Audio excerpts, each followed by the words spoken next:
По 33 пат ќе започне манифестацијата која во текот на летото на граѓаните на Штип нуди содржини од културата и уметноста кои треба да надоместат летна празнина.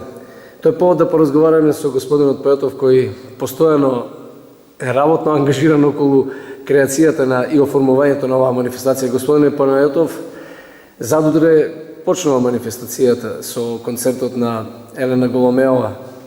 Што е покрај овој концерт, што можеме да очекуваме како публика од оваа манифестација? Очекуваме и ова лето да го исполниме со културни содржини. Штипско културно лето било мегиник на сите културни збиднувања во изминатите 33 години. Почетокот е спектакуларен, се надевам на задоволство, барем според интересот кој што во моментот го имаме за билети, за почетниот концерт или отворањето на Штипско културно лето на Елена Голомеова, светски познатиот сопран, родена Штипјанка. Заедно со дел од камерниот оркестар на Македонската опера и балет ќе настапат во Домот на културата и на тој начин ќе го значиме почетокот.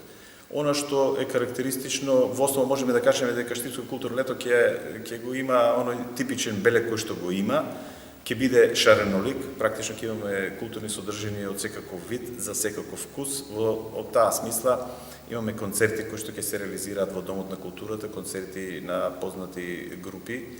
Пред се таму очекуваме да ги интересот да го привлечеме на помладата популација. Сите настани ќе се случуваат во тој дел во Домот на младите од 22 часот.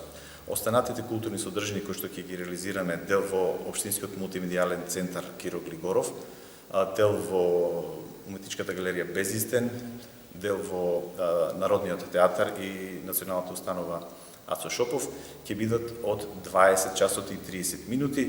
Имаме театарска представа, имаме неколку ликовни изложби, промоција на книги, имаме изложба на фотографии и неколку концерти на наши познати уметници.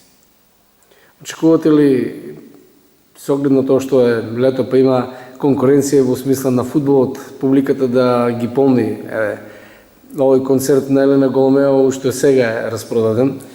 Да, во символична смисла распродаден, бидејќи сите влезници за Штипско културно така се вели, така бесплатни. И тоа интересот е огромен за овој концерт. Знаеме дека 600 или 700 седишта во Домот на културата веќе се ангажирани и има уште нешто за концертот на Елена Голомеова. Меѓутоа, секоја содржина си има своја публика.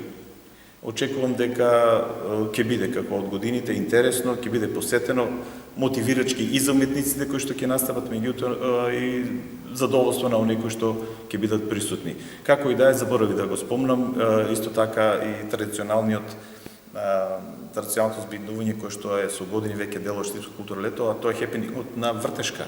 Традиционално на 12 Петровден, на планината Плачковица, во планинарскиот дом Вртешка, има еден хепенинг кој што таму обединува некаде околу 2 до 3 илјади луѓе, посетители секоја година. Се надам дека и ова година и тоа ќе привлече исто така.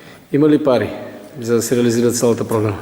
Пари секогаш фалат, меѓутоа со тоа што Советот на општина Штип го одобри, нормално општина Штип како организатор е тука да го исполни, односно службите ќе направиме се заедно со другите партиципиенти или учесници во реализацијата на Штипско културно лето, културните работници од институциите од културата и Домот на културата и Дом на млади и Националната установа музеј, да направиме се Штипско културно лето да го задржи реномето, да ја задржиме традицијата која што ја граделе генерации наназад културни работници, да бидеме достојни на тоа што од секоја Штипско културно лето значило за Штипјани па и пошироко.